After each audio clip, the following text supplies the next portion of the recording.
Avez-vous continué à réfléchir à l'Évangile de Luc? Je sais qu'il y en a qui l'étudient, mais est-ce que vous avez continué à lire et à vous poser des questions? Notre objectif, c'est que, avant qu'on ait fini, que vous soyez capable de prêcher à notre place.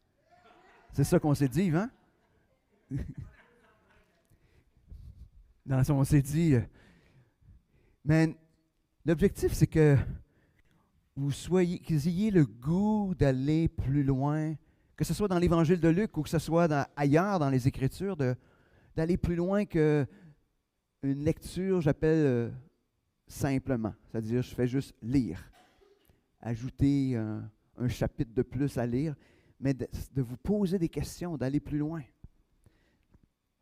Et j'espère que après coup, vous retournez dans le texte qu'on a regardé, mettons, dimanche, puis vous vous posez des questions, puis vous essayez de trouver si finalement, peut-être qu'on aurait pu dire d'autres choses. Hein? Peut-être qu'on aurait pu prêcher d'autres choses. Peut-être que vous trouvez de quoi qu'il n'a pas été dit, vous dites « Ah, wow! »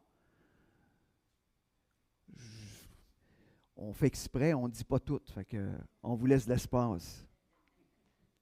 Mais c'est notre désir que vous soyez excités de plonger les regards dans la parole.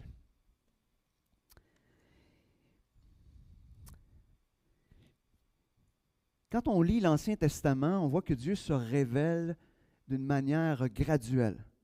Et la manière qu'on le découvre, c'est qu'il y a un nouveau nom de Dieu qui est ajouté. Quand Dieu se révèle comme le Dieu qui pourvoit, il s'appelle Adonai Jireh, le Dieu qui pourvoit. Donc, quand il se révèle comme le Dieu de paix, c'est Adonai Shalom. Mais il se révèle, et chaque fois que dans l'Ancien Testament, il y a un nouveau nom ou un nouvel aspect de la dimension de Dieu, on se retrouve avec un nouveau nom de Dieu. Mais quand on arrive dans le Nouveau Testament, Dieu s'est révélé à travers tous ces noms-là dans l'Ancien Testament. Et ce qui se passe, c'est que Jésus vient sur terre, Dieu fait homme, vient sur terre. Et encore une fois, ce qui nous invite, c'est non seulement à le découvrir à travers ses noms, à travers ce qu'il fait, mais à l'expérimenter, l'Évangile dans toute sa splendeur. On a ce privilège-là, ce que dans l'Ancien Testament, il n'avait pas. Quand vous regardez la révélation des noms de Dieu, vous dites, il y en a qui lui manquait un grand bout de la connaissance de ce que Dieu était. Et malgré cela, il suivait. Malgré cela, il obéissait. Imaginez-nous aujourd'hui, on a toute cette révélation-là, puis en plus Jésus est venu. Il nous a envoyé le Saint-Esprit afin qu'on soit en mesure d'expérimenter au quotidien ce qu'il est et ce qu'il fait. Et ce matin, dans le texte qu'on va voir Jésus qui se révèle dans plein de dimensions. Il révèle sa mission, pourquoi il est venu. Et donc, à travers ce texte-là, c'est aussi une invitation qu'on va recevoir à l'expérimenter, pas juste à le savoir, mais à l'expérimenter puis à vivre l'Évangile tel qu'il va nous le révéler. Des fois, je me dis, quand j'étudie un texte, je me dis, j'aimerais ça tellement qu'on soit tous ensemble en train de le creuser en même temps, puis qu'on s'excite ensemble afin d'être des passionnés de Jésus. J'aimerais tellement ça. Puis j'ai l'impression que quand j'arrive le dimanche, mes mots sont insuffisants pour vous transmettre cette passion-là que j'aimerais qu'on puisse vivre, que vous puissiez vivre. Comment il est tellement proche de nous, comment il désire tellement qu'on soit transformé à son image. On n'est jamais tout seul. On n'est jamais tout seul, peu importe ce qui nous arrive. Mais des fois, on sent qu'il est loin, mais c'est tellement pas ça la réalité. Alors, on va débuter ce matin dans le texte, c'est ce que j'appelle le ministère actif, malgré qu'il était actif avant, mais mettons de manière plus évidente, le ministère actif de Jésus, tel qu'il nous est présenté par Luc dans son rapport d'enquête. On s'entend pour dire avant d'aller plus loin, entre le verset 13 qu'on a vu la semaine dernière et le verset 14 qu'on va voir aujourd'hui, il y a un an qui s'écoule entre les deux. Vous ne saviez pas ça, hein? Parce que ce qu'on découvre, c'est que Jésus va exercer son ministère pendant presque un an en Judée. Et là, on se retrouve après cette année-là où il va revenir plus dans sa région natale. On pourrait le dire comme ça. L'Évangile de Jean, dans les chapitres 2 à 5, présente cette étape-là de cette année-là. C'est ce qu'on s'entend. Vous pouvez la critiquer, ça ne vient pas de moi, mais c'est ce qu'on s'entend pour dire. Donc, une fois qu'on a placé ça, on va aller devant Dieu, puis on va rentrer dans le texte de ce matin. Merci Seigneur pour ta parole. Merci parce que tu t'es révélé à nous d'une manière tellement évidente, tellement incroyable. Et Seigneur, on voit tellement ton amour de la première page des Écritures jusqu'à la dernière. Ton amour pour nous. Comment tu souhaitais et comment tu souhaites encore qu'on puisse vivre cette intimité avec toi, cette proximité, qu'on puisse te découvrir, devenir des passionnés de toi. Pas des passionnés par obligation, pas des passionnés intellectuels, mais des passionnés amoureux de toi. Alors Seigneur, que tu puisses ce matin nous parler, nous encourager, que tu puisses te révéler, malgré que tu l'as fait à travers les Écritures, mais que tu puisses te révéler de manière encore plus personnelle à chacun d'entre nous, dans un des aspects qu'on va voir ce matin, afin qu'on puisse ressortir d'ici encouragé, fortifié, sachant que tu es ce Dieu qui nous aime tellement. Amen. On va commencer par le début, donc, avec dans le chapitre 4, on est rendu au verset 14 et 15. Ça nous dit, Jésus retourna en Galilée, avec la puissance d'esprit, et sa renommée se répandit dans toute la région. Il enseignait dans les synagogues et il était glorifié par tous. Jésus donc va retourner dans sa région pour entamer sa deuxième année de ministère, une région où il n'a pas encore exercé de ministère. Donc dans cette région-là, on le connaît beaucoup plus sur ce qu'il était avant. Jésus, le fils du charpentier Joseph. Mais on le connaît aussi pour toute sa réputation qui se répand à travers tout Israël. Jésus, on dit qu'il est acclamé et glorifié par tous. Ça commençait fort, hein? On sait, j'espère pas briser le punch, mais ça va mal finir, tu sais. Celui qui était acclamé, glorifié par tous, va finir sur une croix. On voit le contraste déjà qui commence à s'installer. Mais on va voir déjà ce contraste-là aujourd'hui même.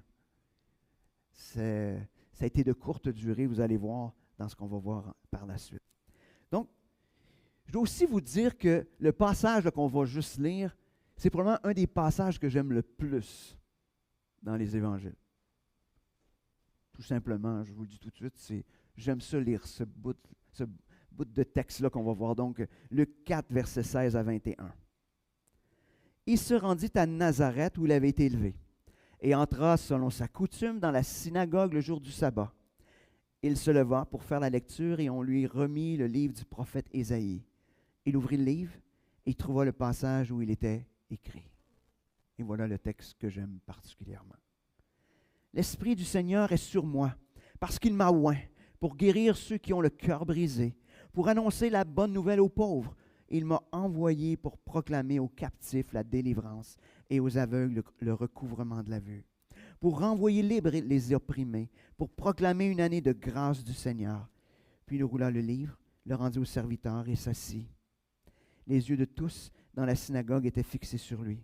Alors il se mit à leur dire, « Aujourd'hui, cette parole de l'Écriture que vous venez d'entendre est accomplie. » Je ne sais pas. Faites juste vous imaginer un instant. faites partie de ceux qui attendaient la venue du Messie. Puis il y a quelqu'un qui se présente, il fait cette lecture-là. Puis son commentaire, c'est « Aujourd'hui, c'est accompli ». On peut imaginer le silence qui a suivi pendant quelques instants. C'est une déclaration percutante. Percutante. Mais avant d'aller plus dans les détails, on voit que Jésus semble être chaque sabbat à la synagogue. C'est ce que ça nous dit. Comme c'était sa coutume.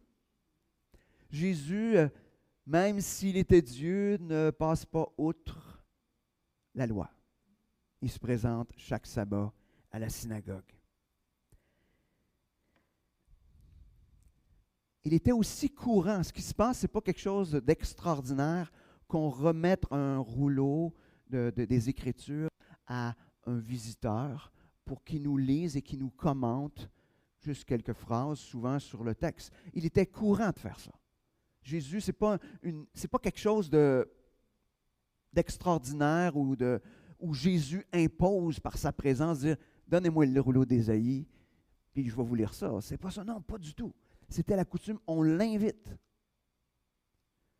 Chose intéressante aussi, c'est non seulement on l'invite, mais on lui remet le rouleau d'Ésaïe. Jésus n'a pas dit « Ah, j'aimerais lire dans tel... » Non, non, on lui remet. Jusque-là, là, c'est Dieu qui prépare le chemin.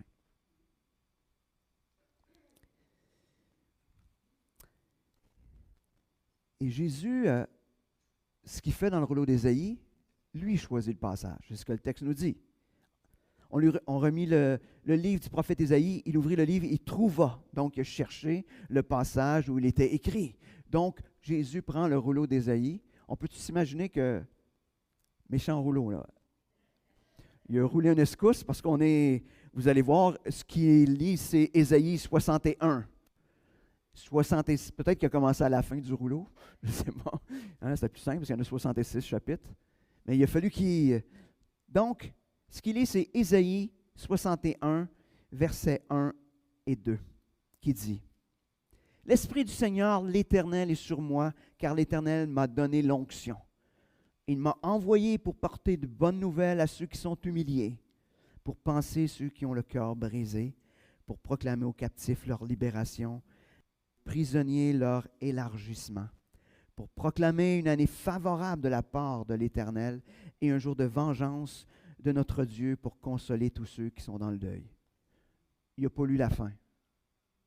Il s'est arrêté. Il n'a pas lu « et un jour de vengeance ». Il n'a pas lu ce bout-là. Il ne cite pas la fin. Pourquoi il ne cite pas la fin? Parce que ce n'est pas encore le temps pour la fin.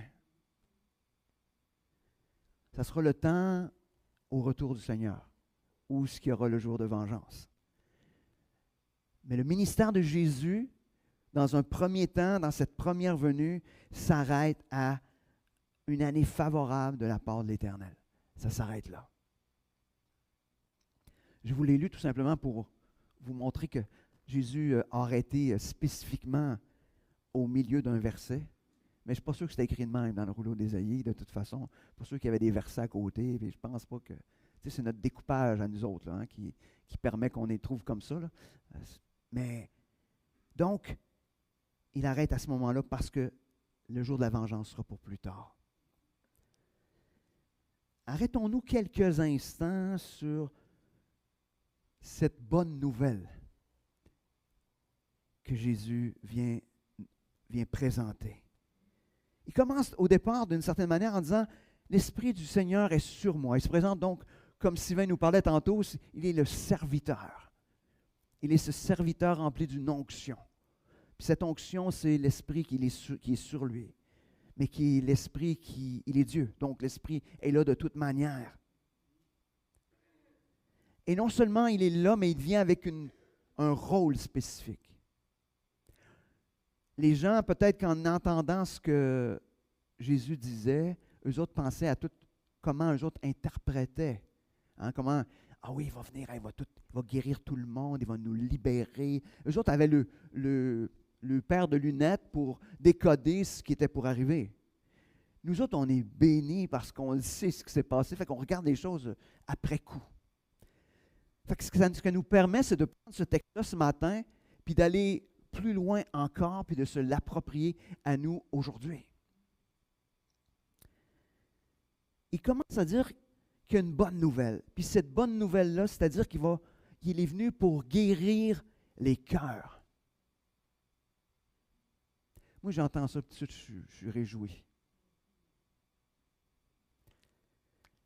Cette nouvelle va apporter la consolation.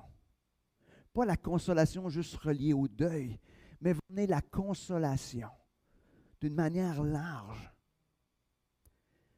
Consolation parce qu'elle va nous parler aussi de réconciliation avec Dieu. Je suis en train de dire que cette bonne nouvelle vient mettre fin au désespoir, donne un sens à la vie. Guérit les cœurs brisés par le péché. Guérit la relation avec Dieu, mais aussi les relations entre les hommes. Venu guérir les cœurs brisés. Puis on peut rajouter à tout ça pour nous aujourd'hui,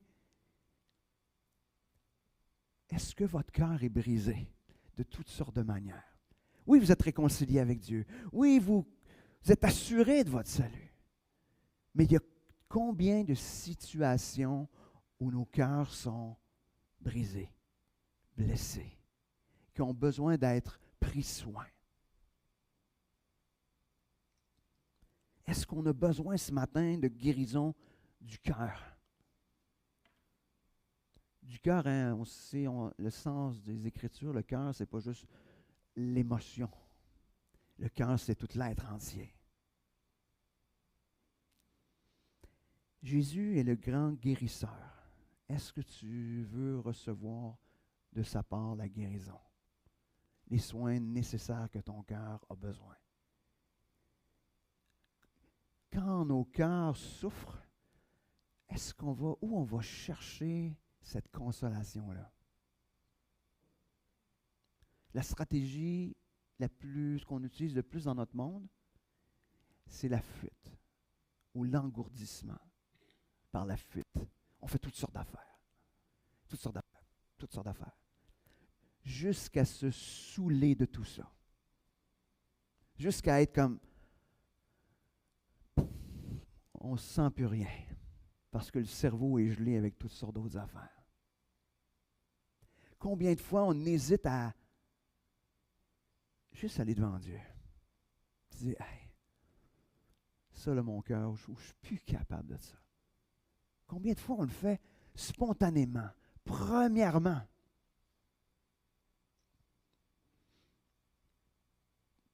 Donc, ce que Jésus est venu dire, c'est cette bonne nouvelle, c'est-à-dire l'Évangile qui est venu proclamer. Cet Évangile-là vient apporter la guérison. Est-ce qu'on est prêt à la recevoir?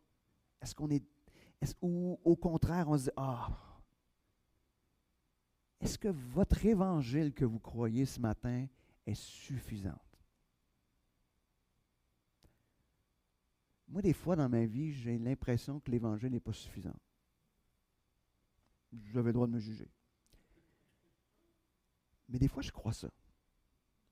Mais rapidement, je me dis, c'est parce que quelque chose que j'oublie à propos de qui est Dieu, de qui est Jésus. On est obligé d'avoir ce switch-là qui se fait dans notre tête.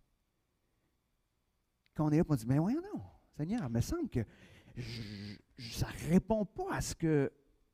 J'ai pas de réponse à ça.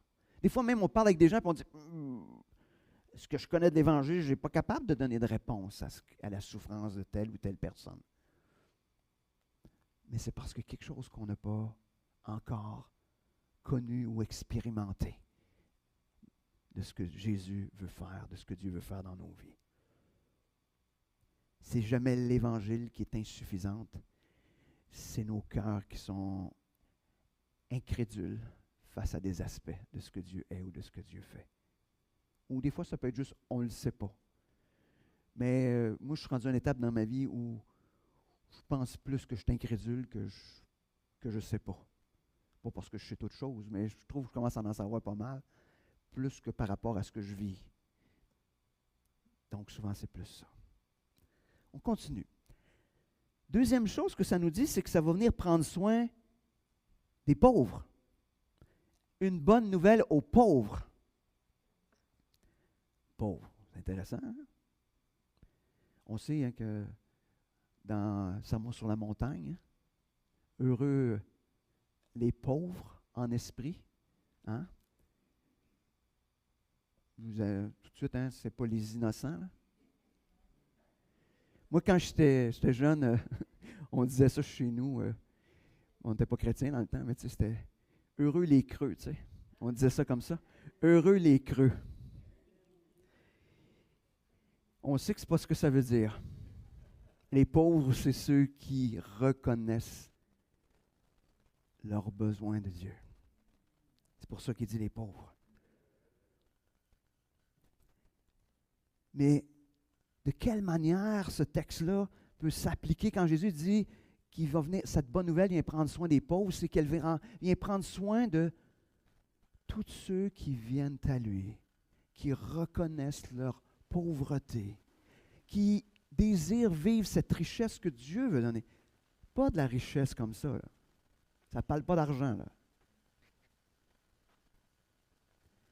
Mais en même temps, ça nous dit que cette bonne nouvelle-là nous emmène à avoir de la compassion aussi pour les pauvres. Il y a deux éléments. Il y a cette pauvreté qu'on peut vivre et que Dieu vient, parce qu'avec lui, on sait qu'on a tout. Si on a tout avec Christ, on devient donc très riche. Et on a même accès au trésor de Dieu. Fait qu'imaginez, vous êtes tes enfants, là. On a accès à tout l'héritage. Fait qu'on est riche déjà. Mais en même temps, ça nous donne cette compassion aussi. Cet évangile-là nous donne compassion envers ceux qui sont plus démunis. Ce matin, peut-être qu'on est pauvre autrement que financièrement. Peut-être qu'on a besoin de goûter à ce Dieu qui, par sa bonne nouvelle, nous remplit de toute sa richesse. J'ai presque le goût de vous dire ce matin, qu'est-ce qui te manque? Qu'est-ce qui te manque? Et savez-vous que quand on va voir ailleurs, c'est parce qu'il nous manque quelque chose?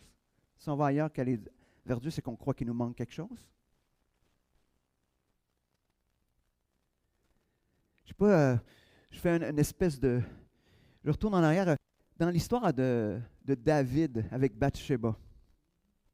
Imaginez, qui était le roi qui avait accès à tout, puis qui a décidé de convoiter, puis d'avoir une relation sexuelle avec Bathsheba, et ça, on sait toutes les conséquences.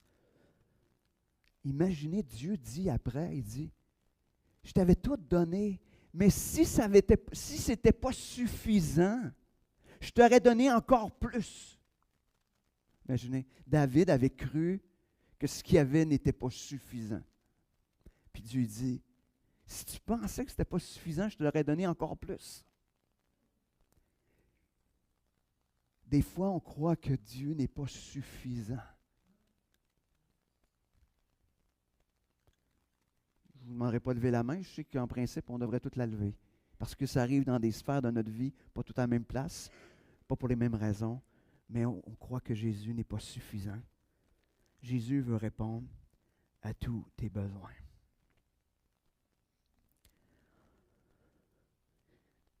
La prochaine chose qu'on peut voir, c'est que ça nous dit qu'il va apporter la délivrance. Imaginez, le peuple était sous la captivité d'une certaine manière de l'Empire romain, ou du moins sous la domination de l'Empire romain à l'époque. Mais imaginez, eux autres, la lecture, c'était ça. On va être libérés de voir les Romains. Hein? C'est ça. C'est ce qu'ils rêvaient. Mais on sait que ce n'est pas ce qui est arrivé. Puis on sait que Jésus, ce n'est pas pour ça qu'il est venu. Même Jésus s'est soumis à l'impôt, soumis à tout ce qui était, ce que l'Empire romain était. Il ne s'est jamais opposé à ça. Mais la plus grande délivrance, c'est la délivrance du péché. La délivrance du pouvoir du péché. Et comme enfant de Dieu, c'est la plus grande délivrance que vous avez reçue. Vous êtes délivrés de la puissance ou du pouvoir du péché. Des fois, on dit, c'est pas parce qu'on a l'impression de ne pas le vivre que c'est pas ce que Jésus fait. Le péché va toujours être présent. Mais on est libéré de sa puissance sur nos vies. Ça veut dire que Dieu nous donne la capacité, nous donne le pouvoir par la puissance de l'Esprit de combattre. On a vu avec Jésus la semaine dernière que la tentation, c'est pas péché. C'est de succomber à la tentation qui devient un péché. Mais d'être tenté, tout le monde l'est. Comme je vous avais dit, le jour que vous n'êtes plus tenté, c'est parce que vous êtes déjà en train de pécher. Il n'y a plus de tentation. Si tu pêches, tu n'es plus tenté, on va tenter quoi? Donc la tentation, c'est un signe de santé spirituelle, je vais vous dire demain. D'être tenté, ça fait partie de la game. Mais Dieu, par cette bonne nouvelle, nous donne tout ce qui est nécessaire pour combattre le péché, apporter donc la délivrance. Pourquoi? Parce qu'il est mort à la croix, il a péché pour tout, il a payé pour tous tes péchés, passé, présent, futur. C'est payé. Puis à chaque fois que nous péchons, c'est ce que nous dit le texte, ça nous dit dans 1 Jean, je crois, Jésus est l'avocat auprès du Père. Puis qui dit, j'ai payé pour ça. On pourrait se sentir accusé, mais Jésus dit, non, j'ai payé pour ça. Ça fait 10 fois aujourd'hui, j'ai payé pour ça. Jésus dit, j'ai payé pour ça. Puis il nous défend, il nous dit, auprès du Père. Je ne pense pas qu'il s'ostine longtemps. Jésus fait juste dire, OK. Mais le Père le sait déjà, parce que le Père connaît toutes choses. Alors ce matin, est-ce que nous saisissons toutes les dimensions de la délivrance? Ce n'est pas juste quelque chose en l'air. C'est une réalité. C'est une réalité. Ça nous dit aussi que cette bonne nouvelle-là va nous donner la vue. Il parlait de toute évidence, pas de passer d'être un aveugle physique à voir. C'était beaucoup plus loin que ça. L'Évangile nous donne la capacité de comprendre ce si grand salut. Cette bonne nouvelle nous fait découvrir Dieu dans tout ce qu'il est. C'est fascinant de voir Jésus, wow, tout ce que tu as fait. On ne médite pas assez sur tout ce qu'il est venu faire, Jésus. On ne prend pas assez le temps de s'arrêter à ça. Peut-être que ça nous empêcherait des fois de se détourner ou même de pécher. De saisir toutes les dimensions de l'amour de Dieu. Est-ce qu'on a besoin, comme l'Église de Laodicée dans l'Apocalypse, d'un onguent pour oindre nos yeux, afin qu'on puisse voir clair? Qu'est-ce qui nous aveugle ce matin? Qui a besoin d'être rincé avec l'eau purificatrice de cette bonne nouvelle? Qu'est-ce qui nous aveugle? Qu'est-ce qui nous empêche de voir Dieu tel qu'il est? Je sais, on en a tous des combats entre ce qu'on vit dans notre quotidien et ce qu'on entend dans la parole de Dieu. On a l'impression des fois qu'il y a comme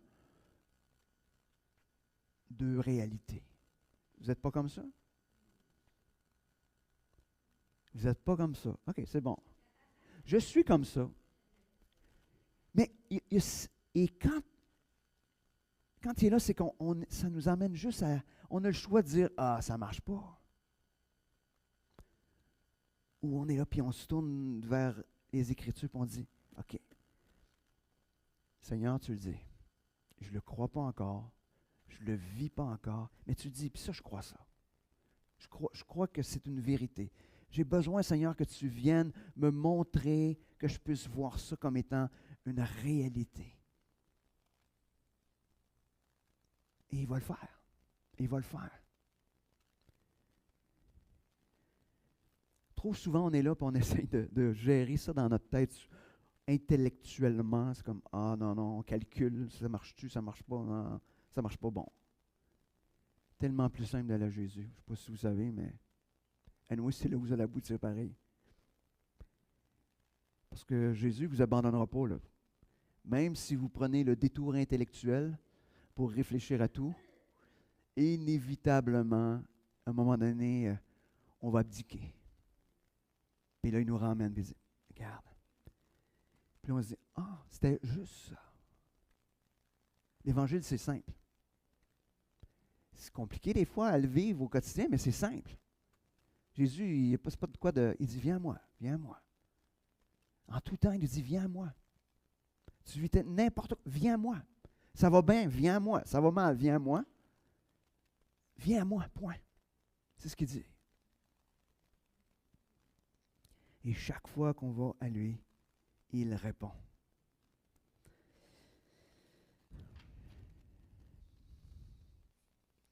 Ça nous dit aussi qu'il vient pour libérer. Ça nous semble quand même proche parce qu'il nous dit qu'il va libérer les prisonniers ou les captifs. Ce n'est pas juste une déclaration de liberté, mais cette fois-là, c'est comme si Dieu venait te prendre dans ta prison par la main. Puis il dit, tu ne crois pas là, hein? Tu ne crois pas? Viens-t'en. Viens-t'en. On dit que les esclaves aux États-Unis, quand il y a eu la libération des esclaves, plusieurs sont restés sur les plantations à se soumettre à leur maître, même s'ils étaient libres, même s'ils pouvaient jouir de toute la liberté. Mais ils ne pouvaient pas le croire.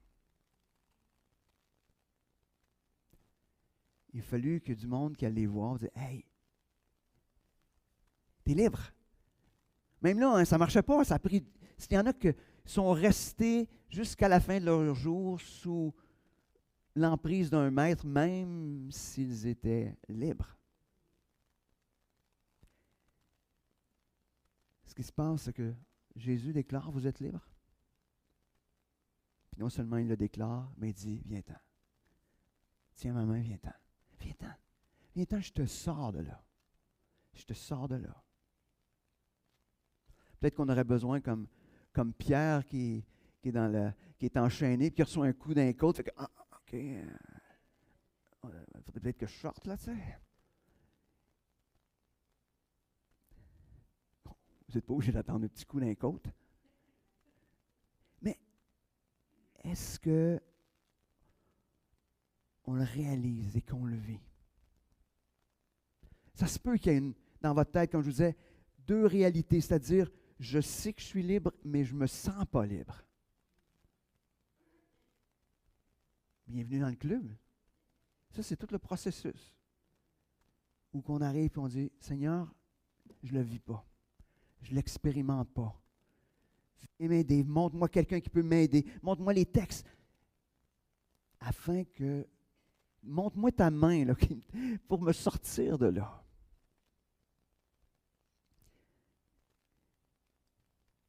C'est ça la croissance, c'est ça la maturité. D'aller de plus en plus rapidement à Jésus. C'est ça être mature, hein? C'est d'aller plus vite à Jésus. Ça ne veut pas dire que tu es plus indépendant. Non, non, non. C'est juste que tu réalises comment tu es totalement dépendant de lui. Fait que quand le délai est long, entre le moment où tu vis quelque chose puis que tu vas à Dieu, plus c'est long, moins tu es mature. Plus c'est court. Pourtant, aujourd'hui, c'est très contre-culture. Hein? Quelqu'un qui admet son incapacité, on dit, ah ben ouais, c'est pas beaucoup de colonnes, il n'y a pas beaucoup de capacité, hein? C'est ce qu'on serait porté à dire. Mais pour un enfant de Dieu, c'est le plus rapidement que tu vas à Dieu, c'est ce signe de maturité.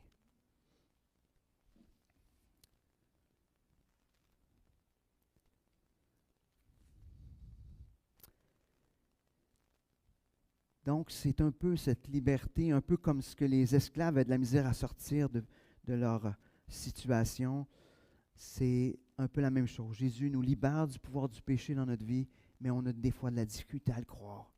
Jésus vient lui-même nous tendre la main. Mais qu'est-ce qui se passe le jour où on réalise que Jésus vient lui-même? Jésus vient lui-même dans ta prison, dont les portes sont ouvertes, mais il vient lui-même là, puis il dit, viens-t'en, viens-t'en. J'ai payé pour te libérer, viens-t'en. Tu es vraiment libre. Puis il n'y a plus jamais personne qui peut te mettre sous cet esclavage-là. Plus jamais, ça n'arrivera plus jamais.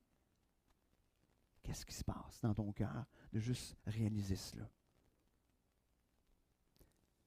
Ce matin, je sais que des fois, il y a eu cette usure de « Ah, je suis allé plein de fois, ça ne marche pas. » Je sais. Je croise assez de monde, puis je m'écoute assez moi-même pour le savoir, qu'on se dit ça. Mais un matin, j'ai juste le goût de vous dire, essayez encore. Essayez encore. Encore. Jésus le promet. Moi, je crois une chose. C'est ce que Jésus dit est vrai, je le crois. Fait que si ce qu'il dit, c'est vrai, puis si je ne le vis pas, bien, je vais continuer plus fort. Mais pas plus fort, mais je vais continuer à le faire. Jusqu'à temps que je vois la main de Dieu. Jusqu'à temps. Alors ce matin, si tu es encore dans une prison, fais juste dire, Seigneur, je suis encore dans cette prison-là, puis j'ai de la misère à sortir. Seigneur, je veux voir ta main. Dernière chose qu'il nous dit, c'est qu'il parle d'une année de grâce, mais il va porter un temps de grâce. Jésus est en train de confirmer que sa venue est non seulement l'accomplissement de cette promesse de la venue d'un Messie, mais une période de grâce, donc une période de faveur de la part de Dieu. Hey, vous êtes dans un temps de grâce, savez-vous ça? Imaginez. Ça veut dire un temps où nous recevons, ou plutôt nous ne recevons pas ce que nous méritons. C'est ça un temps de grâce. On ne reçoit pas ce qu'on mérite. Tu reçois vraiment, mais vraiment plus, qui n'a rien à voir avec ce que tu mérites. C'est un temps où on est bénéficiaire jusqu'à son retour.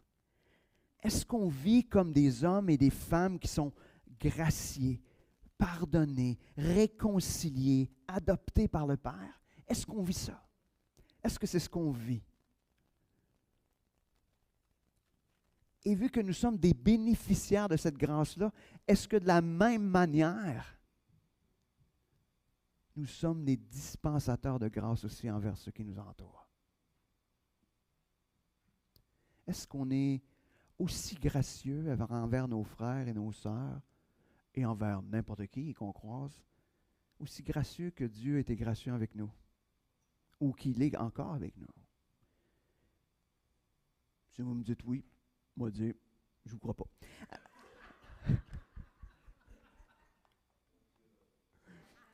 Mais pas besoin, je vous sauve la donne. Mais c'est ça à quoi nous sommes appelés.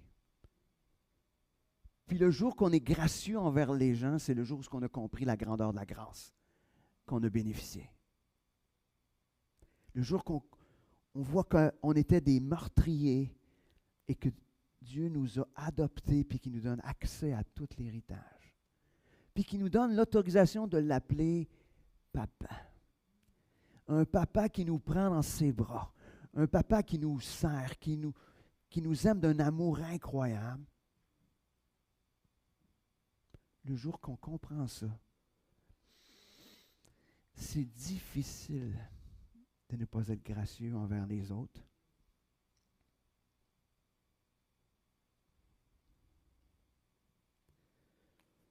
Donc, vivons comme des hommes, des femmes graciés, pardonnés, réconciliés, adoptés par le Père. Quand Jésus nous dit « Je suis l'accomplissement de cette parole, de toute cette prophétie-là », qu'est-ce que ça produit en nous? On va prendre quelques instants pour regarder la fin du passage. Ce que Jésus dit est un peu dérangeant pour ceux qui étaient là, mais qui est dérangeant même si Jésus viendra le dire aujourd'hui. Je ne l'espère pas pour nous, mais ça serait dérangeant à entendre. Nous, on ne peut pas rester indifférents. Imaginez tous ceux qui étaient là et qui l'entendaient. Donc, Luc 4, 22 à 27 nous dit « Et tous lui rendaient témoignage, admiraient les paroles de grâce qui sortaient de sa bouche et disaient « N'est-ce pas le fils de Joseph? » Jésus leur dit « Certainement, vous me citerez ce proverbe. Médecin, guéris-toi toi-même. Tout ce qui s'est produit à Capernaum et que nous avons appris, fais-le ici dans ta patrie. » Il leur dit encore « En vérité, je vous le dis, aucun prophète, excusez, mes yeux revenaient toujours sur la ligne avant. Ça arrive. Aucun prophète n'est bien reçu dans sa patrie. C'est la vérité que je vous dis. Il y avait beaucoup de veuves en Israël au jour d'Élie, lorsque le ciel fut fermé pour 3 ans et 6 mois, et qu'il y eut une grande famine dans tout le pays. Et cependant, Élie ne fut envoyé vers aucune d'elles, si ce n'est vers une femme veuve à Sarepta dans le pays de Sidon. Il y avait aussi beaucoup de lépreux en Israël du temps du prophète Élisée. Et cependant, aucun d'eux ne fut purifié, si ce n'est Naaman le Syrien. Quand on lit le texte, au début, on a l'impression que la réaction est positive des gens, parce qu'ils admirent les paroles qu'il dit. Mais à la réaction de Jésus, on sait que Jésus voit ailleurs, il voit le cœur, il voit ce qui est derrière tout ça. Dans le fond, la foule était surtout surprise du fait qu'il est le fils du charpentier. Il est le fils du charpentier. C'est quand même quelque chose, hein? Le fils de Joseph. Joseph qui était probablement un illettré. On sait que Joseph-Marie était pauvre. Probablement que Joseph n'était pas un homme qui avait étudié les Écritures. Il était un homme ordinaire de son époque.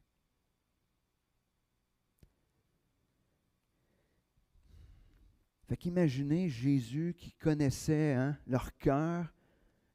Dans le fond, il se disait, vous voulez juste que je fasse des miracles comme j'ai fait à Capernaum. Et là, il va faire une déclaration un petit peu coup de masse. Il est en train de dire, vous savez, les hommes ne sont pas appréciés à leur juste valeur. Hein? D'ailleurs, c'est une réalité aujourd'hui. Hein? Même encore aujourd'hui, ce proverbe-là existe encore. On entend souvent des artistes du Québec qui sont devenus populaires ailleurs dans le Canada anglais ou en Europe. Puis qu'une fois qu'on a connu, qu'ils sont devenus célèbres, là, on dit « Ah, wow, ils viennent de chez nous! » Tu sais, on se gargarise, mais dans les faits, pendant qu'ils étaient là puis qu'ils auraient pu, on n'a jamais reconnu leurs compétences ou leurs capacités. Donc c'est pareil encore aujourd'hui. On pourrait utiliser le même proverbe. Mais Jésus, il fait 2 affirmations. Il nomme 2 prophètes qui n'ont pas été reconnus, ou du moins, on n'a peut-être pas compris la valeur de ce qu'il faisait.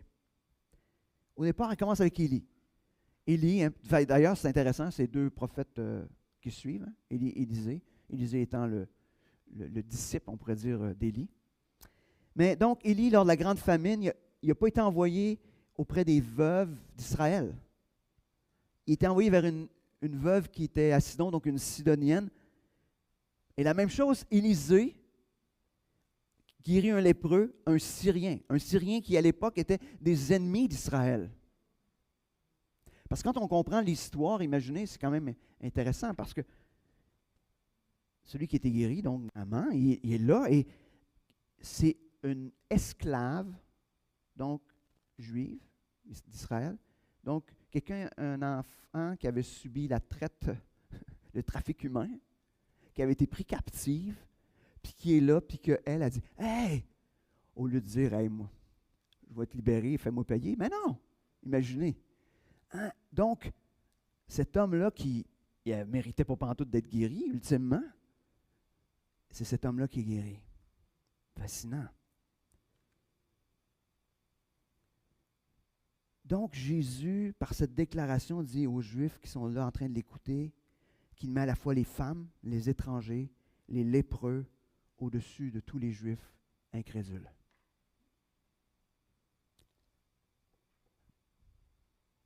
Ça, c'est, en termes d'affront, c'est assez solide, là. Pour les Juifs, c'est comme, c'est les 3 critères que c'est comme, hey, le commande. Imaginez. Puis, ce qui s'est passé dans l'Ancien Testament est aussi en train de se produire aujourd'hui. La bonne nouvelle de Jésus, quand Jésus dit ça, elle est ouverte à toutes les nations. Peu importe. À toutes les classes sociales. Peu importe. Elle est ouverte. Cette bonne nouvelle-là est pour tout le monde. C'est ce que Jésus venait faire. Il venait ouvrir tout simplement juste l'accomplissement de la promesse faite à Abraham, que toutes les nations de la terre seraient bénies à travers sa descendance. Et juste en train d'ouvrir grandement les portes de ce salut à toutes les nations, en disant, garde, Dieu va intervenir où il veut intervenir. Et on voit que la réaction du peuple est immédiate. Luc 4, 28 à 30. Ils furent tous remplis de fureur dans la synagogue lorsqu'ils entendirent cela. Ils se levèrent, le poussèrent hors de la ville et le menèrent jusqu'à un escarpement de la montagne sur lequel leur ville était bâtie afin de le précipiter en bas. Mais lui, passant au milieu d'eux, s'en alla. Je ne sais pas si, dans mes petites réflexions à moi, j'ai vu une petite connexion entre un Jésus emmené en haut du temple par le diable, quelques versets auparavant, puis qui dit « Jette-toi en bas ». Mais dans les faits, dans cette situation-là, on voit vraiment le diable en train d'intervenir, qui séduit ceux qui sont rassemblés, puis qui sont en train juste de prendre Jésus et de dire « T'as pas vu, toi, t'as jeté en bas, hein? » C'est ça que Jésus, check bien ça, check allez. Tu vas te faire tirer en bas de la montagne de la même manière. Et c'est fascinant hein, parce que il se produit exactement ce que le diable avait dit. Il dit, hein, les anges vont être là, puis ils vont venir te porter de leurs mains. C'est exactement ce qui est arrivé. Jésus s'est faufilé au travers de la foule. La foule s'est juste tassée, l'a laissé passer. Personne n'est intervenu. Jésus s'est faufilé. Encore une fois, un petit pied de nez à ce que le diable avait déjà dit.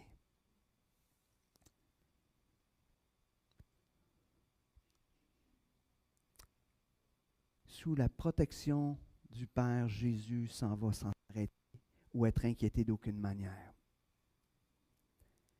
Et ce qui est fascinant, pour autant qu'on le sache, Jésus n'est jamais retourné à Nazareth. Dans ce qu'on lit dans les évangiles, Jésus n'est jamais retourné là-bas.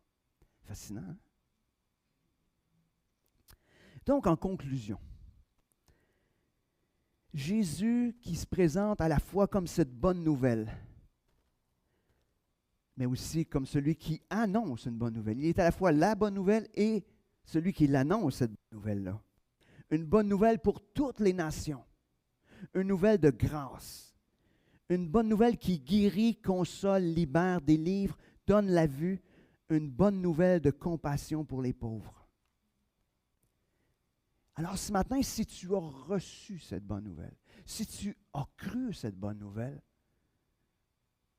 je veux t'encourager à vivre selon elle, à te l'approprier, puis à la partager sans cesse. Mais si de notre côté, tu es de ceux qui tardent à recevoir cette bonne nouvelle, je vous dirais qu'aujourd'hui est le bon moment. C'est le bon moment pour demander pardon et recevoir ce salut si merveilleux.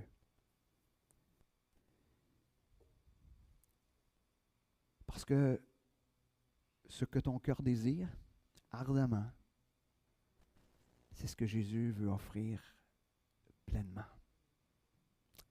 Donc, prions. Merci Seigneur pour ta parole ce matin qui nous encourage, qui nous appelle à retourner à la vérité de l'Évangile. Cet Évangile qui prend soin de nos cœurs, qui nous transforme. Cet Évangile qui donne de l'espoir. Cet Évangile qui transforme nos vies, cet Évangile qui nous rend capables de compassion. Cet Évangile qui nous révèle la grandeur de ton amour, la grandeur de ta grâce envers nous. Seigneur, permets ce matin que dans au moins un des domaines où, dans notre vie où on a de la difficulté à voir l'Évangile ou à le vivre, Seigneur, que tu puisses nous conduire, nous faire voir la puissance de ton Évangile. Seigneur, merci pour ta parole ce matin. Merci parce que tu nous encourages par elle. Amen.